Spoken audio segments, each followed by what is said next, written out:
Hello, this is Kyle Lucas McGallis, and this presentation will be about Gary McKinnon, the perpetrator behind the biggest military computer hack of all time. Gary McKinnon's early life, Part 1. Gary McKinnon was born in Glasgow, United Kingdom on February 10th, 1966. Throughout his school years, he was an introvert diagnosed with Asperger's syndrome that really disliked socialization and school and rather keep to himself. During then, he would cultivate a lifelong interest in space and astrology, spending most of his time reading books about them. At the age of 14, he got his first Atari computer then, and would spend most of his time in his room coding video games on it instead of going outside. Gary McKinnon's early life, Part 2. Several years later, he dropped out of high school and became a hairdresser. At that time, his interest in space and astrology would cultivate another related interest: aliens and UFOs. While he became a hairdresser, he joined the British UFO Research Association and found a community of like-minded space enthusiasts. There he read forums and lectures regarding UFOs and such. As he delved more and more into the subject, he became more and more obsessed with it, to the point where he taught himself to code for the sole purpose of finding evidence of UFOs. At some point, he decided that he had enough looking at others' evidence of UFOs on the internet and would go out and find some himself. Gary McKinnon's double life is solo. In the late 1990s and early 2000s, as the internet was becoming more accessible to the general public, McKinnon began to explore computer hacking so that he could hack into computers and obtain the information he wanted. Once he was properly equipped, he utilized all the knowledge he learned to infiltrate the U.S. Army, Navy, and Air Force database systems, as he thought that they had the most information he wanted. He learned how to download a software program called Remotely Anywhere, and which allowed him to access and control computers remotely without actually having to be near the computer. He used this along with his computer hacking skills to easily infiltrate the databases and encrypted US servers and obtain the information he needed. While he lived his second life as a hacker, he would refer to himself to his own alias known as Solo. The biggest military computer hack of all time. The event known as the biggest military computer hack of all time was a 13-month-long hacking spree on the U.S. Army, Navy, Air Force, NASA, and the Department of Defense's database systems, done entirely by Gary McKinnon himself, beginning in February 2001 and ending in March 2002. Gary scanned thousands of U.S. government machines and discovered glaring security flaws in many of them. He broke into almost 100 of their PCs, surfing around for files and passwords to copy.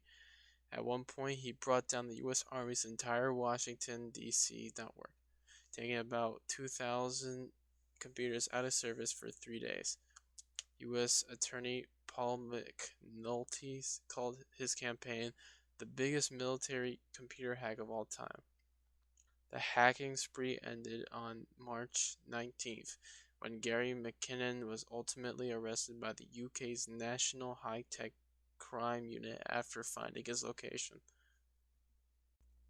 Prosecution against Gary McKinnon. Accused by U.S. authorities, Gary McKinnon was alleged to have hacked into 97 United States military and NASA computers between February 2001 and March 2002. These cyber intrusions reportedly took place at the residence of his girlfriend's aunt in London, and McKinnon operated under the alias Solo. According to the U.S. authorities, McKinnon's actions included deletion of crucial files from operating systems. This resulted in the shutdown of the U.S. States Army Military District of Washington network, comprising 2,000 computers for a period of 72 hours. Moreover, in the aftermath of the September 11th attacks in 2001, he purportedly erased weapon logs at the Earl Naval Weapons Station. This act rendered the network of 300 computers inoperable and paralyzed munition supply deliveries for the U.S. Navy's Atlantic Fleet. In addition to these actions, McKinnon faced accusations of copying data, account files, and passwords onto his personal computer.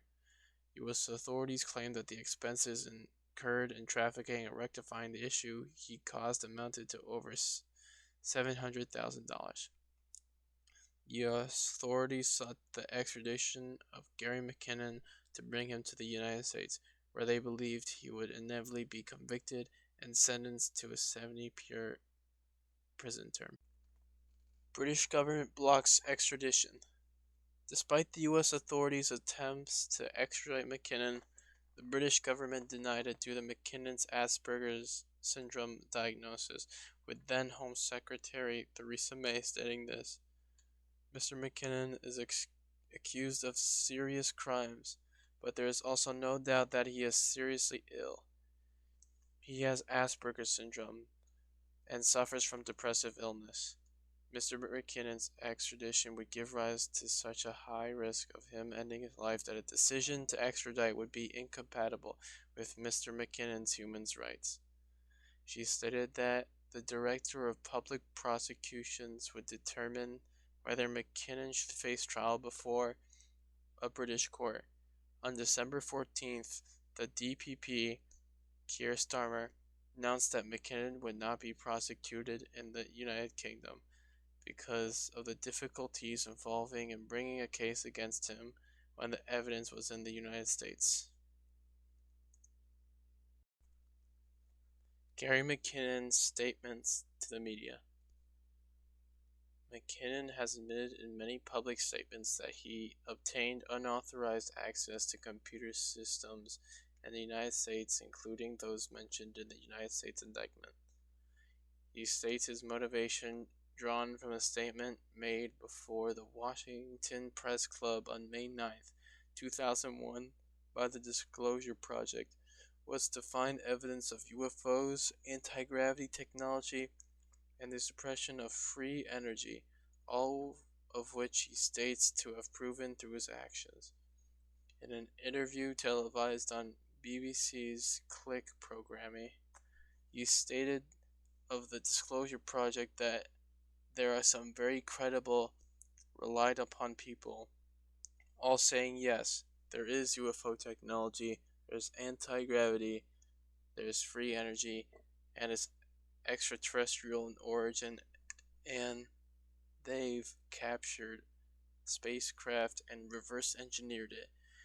He said he investigated a NASA photographic experts claim that at the Johnson Space Center's Building A, images were regularly cleaned of evidence of UFO craft and confirmed this, comparing the raw originals with the processed images.